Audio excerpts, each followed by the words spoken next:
নমস্কার বন্ধুরা, কেমন আছো তোমরা সবাই? আজকে আমার রান্নাঘরে রান্না হবে নবমী স্পেশাল রান্না, চিংড়ি মাছের মালাইকারি, মাংস আর ভাত। ভাতটা আমরা এখানে করব না, তো তারই জোগাড় করে নিয়েছি। দেখো এখানে মাংস, চিংড়ি মাছের সব জোগাড় করে নিয়ে বসে পড়েছি। কড়াটা আমরা চেঞ্জ করে নিয়েছি, যেহেতু আমাদের কড়া দুবারই ফেটে গেছে, তাই আমরা আজকে একদম ঘরোয়া কড়া নিয়ে নিয়েছি। এটাই হবে আমাদের রান্না। আজকে আমাদের গেস্ট অনেক সবাই আছে, দেখিয়ে দাও কে কে আছে। আরেক মা চলে এসছে, আমার ক্যামেরায় আছে নন্দিনী। তো আজকে আমরা দুই বাড়ি মিলে সবাই মিলে একটা ছোট্ট পিকনিক মতোই করছি আর কি। আর নবমী স্পেশাল রান্না তোমাদের সাথে শেয়ার করবো। অষ্টমীর ভিডিওটা কেমন লেগেছে তোমরা সেটা কিন্তু আমাদের জানিও। তো চলো শুরু করা যাক। কড়া আমাদের এদিকে গরম হয়ে গেছে। প্রথমে আমরা মালাইকারিটা করবো, তো দিয়ে দিচ্ছি তেল।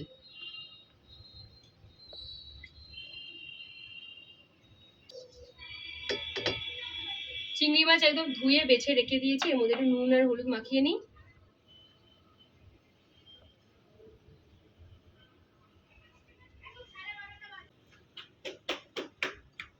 নুন হলুদ মাখিয়ে নিয়েছি, চলো চিংড়ি মাছগুলো ভেজে নিই।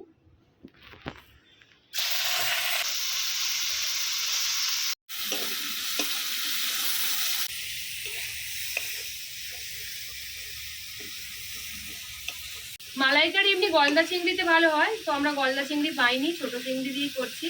যাই হোক, চিংড়ি তো স্বাদটা সেই একই রকমই হবে। খুব সুন্দর একটা সেন্ট বেরোচ্ছে, মনে হচ্ছে গরম গরম ভাজাই খেয়ে নিই। আর আমার ফোনের ক্যামেরা পিছনে যে আছে কিন্তু চিংড়ি মাছ খাওয়ার পোকা, আর হয়তো জিভ দিয়ে লালাও পড়ছে, তাই তো। চলো, মাছটা ভাজা হয়ে গেছে, তুলে নিই।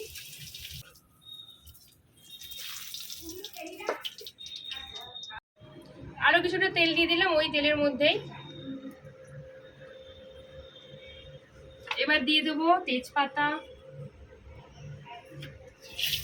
গোটা গরম মশলা, দুটো এলাচ, দারচিনি আর লবঙ্গ। চিনি দিয়ে দেবো কালারের জন্য।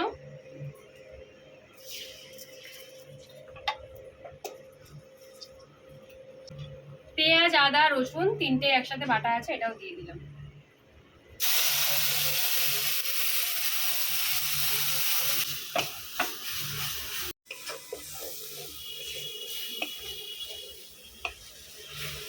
পেঁয়াজ, আদা, রসুনটা ভাজা হয়ে গেছে, এবার মশলাগুলো একে একে দিয়ে দেবো। তো প্রথমেই দিলাম হলুদ, জিরে গুঁড়ো,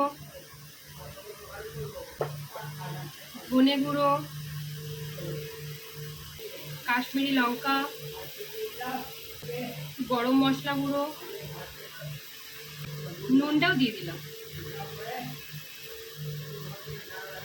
সামান্য জলও দিয়ে দিলাম মশলাটা ভাজার জন্য।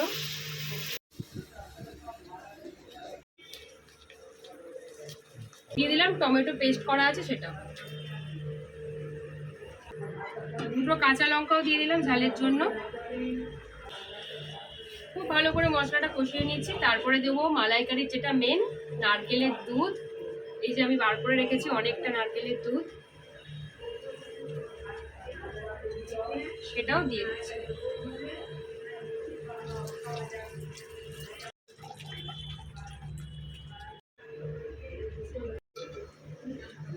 মালাইকারির গ্রেভিটা যতক্ষণ ফুটে যাক, আমি এদিকে মাংসটা ম্যারিনেট করে রাখি টক দই দিয়ে।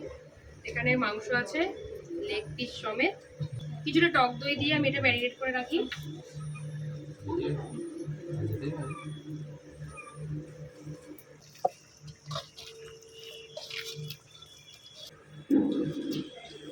ঢেকে কিছুক্ষণ রেখে দিই, তারপরে মালাইকারিটা হলে আমরা মাংসটা বসাবো। এটা থাক চাপা দেওয়া।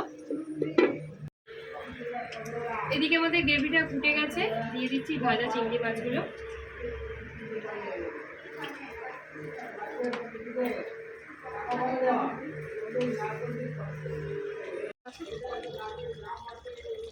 এটা কিছুক্ষণ ফুটলেই হয়ে যাবে আমাদের চিংড়ি মাছের মালাইকারি। খুব সহজ একটা রেসিপি, যখন তখনই বানিয়ে নেওয়া যায়, শুধু নারকেলটাই লাগে মেন, তাছাড়া সবই তো ঘরেই থাকে আমাদের। চিংড়িগুলো একটু বড় হলে আরো সুন্দর লাগবে। হয়ে গেছে আমাদের মালাইকারি, কালারটা এসেছে, নামিয়ে নিচ্ছি।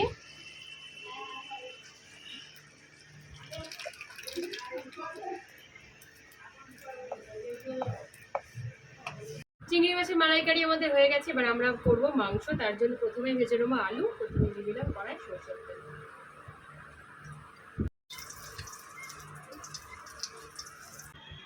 গরম হয়ে গেছে, আলুগুলো দিয়ে দিলাম, সাথে দিয়ে দিলাম নুন আর হলুদ।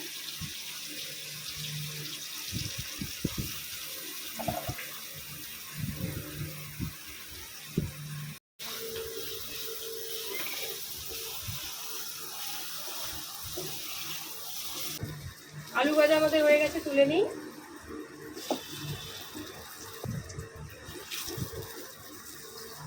প্রথমে দিয়ে দিলাম কড়াই সর্ষের তেল, তেল গরম হয়ে গেছে, দিয়ে দিলাম গোটা গরম মশলা, তেজপাতা আর অল্প চিনি।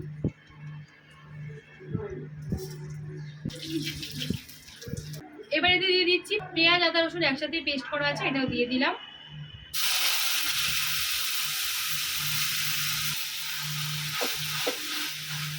হয়ে গেছে পেঁয়াজ রসুনটা ভাজা, এবার মশলাগুলো দিয়ে দিচ্ছি। প্রথমে দিয়ে দিলাম হলুদ, জিরে গুঁড়ো, ধনে গুঁড়ো, কাশ্মীরি লঙ্কা, সামান্য জল দিচ্ছি।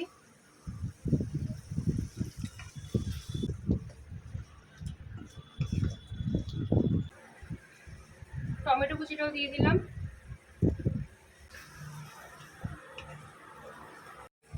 নুনও দিয়ে দিচ্ছি স্বাদ মতো, আর কয়েকটা কাঁচা লঙ্কা।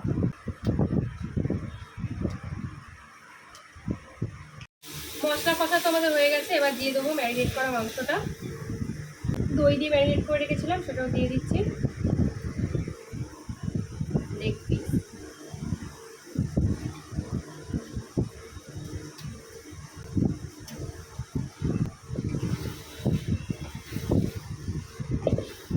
এবার দিয়ে দিচ্ছি ভাজা আলুগুলো।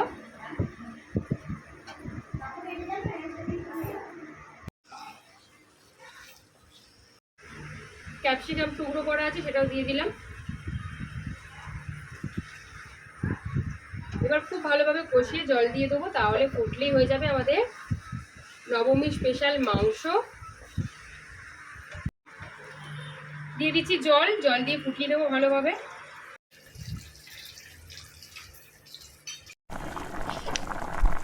মাংস আমাদের প্রায় হয়ে গেছে, ফুটে গেছে। এবার দিয়ে দিচ্ছি ধনেপাতা কুচানো।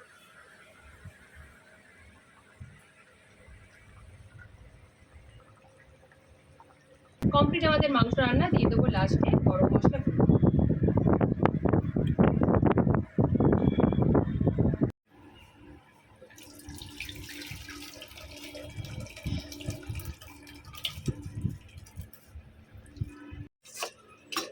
রান্না আমাদের কমপ্লিট, উনুনে চলে গেছে, উনুনের জায়গায়। এবার আমরা এখানে বাড়বো খাবারগুলো, খাবো আমাদের ঘরে গিয়ে সবাই মিলে একসাথে।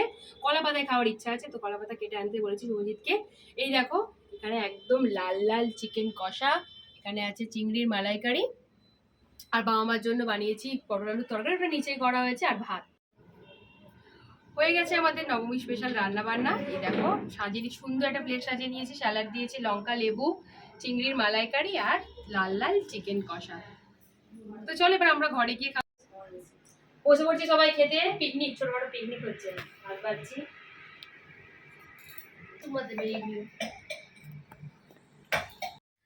তো খাওয়া দাওয়া আমাদের সবার কমপ্লিট হয়ে গেছে। এখন গোল টেবিলে আমাদের বৈঠক বসেছে এখানে। তো ভিডিওটা আমি এখানে শেষ পর্যায়ে একদম চলে এসেছি, ভিডিওটা এখানে শেষ করে দিচ্ছি। যদি কিছু ভালো লাগে থাকে তো লাইক করে দিও। দেখা হচ্ছে পরে ভিডিও, ততক্ষণ সবাইকে টাটা। দেখো এদিকে কি হচ্ছে, আমাদের আঁচ দেওয়া হচ্ছে কিভাবে, দেখো ক্যামেরার পিছনে কত কিছুই না হয়। চুরি করছি, ওরে দিলে আবার বাজবে, ভুলে গেছে। এরকম হতে পারে মাঝে মাঝে, এরকম রাঁধুনি থাকলে খাওয়া যাবে। প্রো রাঁধুনি তো নয়, রোজকার রাঁধুনি নয়, তাই জন্য এটা মাঝে মাঝে ভুল হতেই পারে। আলু ভাজতে ভুলে গেছি, আবার ঢালছে, আবার এই করবে, আবার এই করবে। তোমরা ভিডিওটা কিন্তু বুঝতে পারবে না দেখে। এটাই চুরি করে।